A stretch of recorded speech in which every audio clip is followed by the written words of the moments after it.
Hello po, what's up?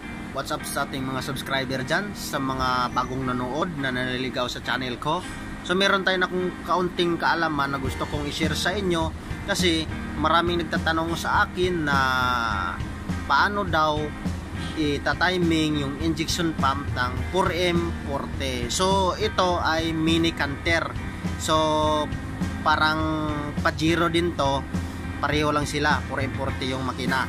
So yung itong i-share ko, magta-timing tayo ng injection pump kung saan ang tamang lagayan ng ating injection pump para magiging maayos yung paggalaw ng makina natin.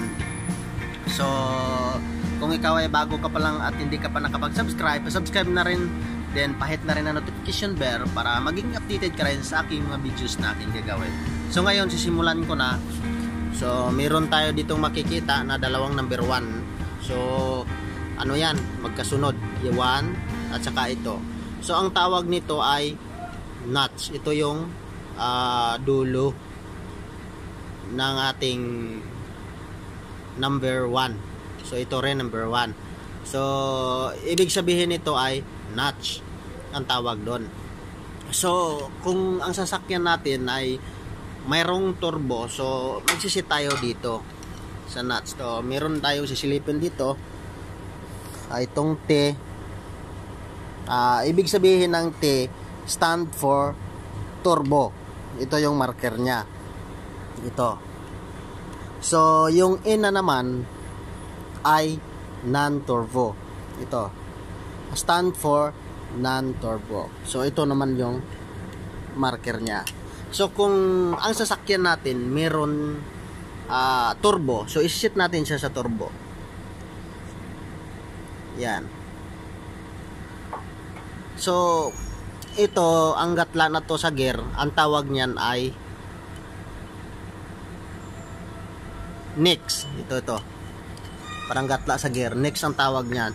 So kung may turbo yung sasakyan mo, isisit mo lang siya dyan. Kung wala namang turbo, so kailangan hindi ka maligaw sa pagsisit mo ng injection pump mo nang dahil magkakaroon ng problema yung makina mo.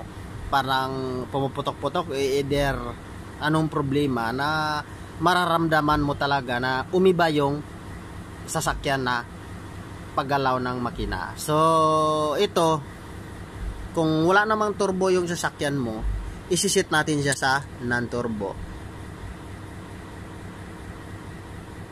Yan. So yung next na sinasabi ko, itong next na to, yan, isisit mo dito sa nuts ng non-turbo. So ito yung non-turbo, ito T. Maliwanag naman siguro yan para makikita nyo ng gusto. So yan lang yung isit nyo, dagdag kaalaman sa inyo. So yan lang. So wag nyo po sanang kalimutan mag-subscribe, din pahit na rin ang notification bell para magiging updated ka rin sa ating mga videos na gagawin.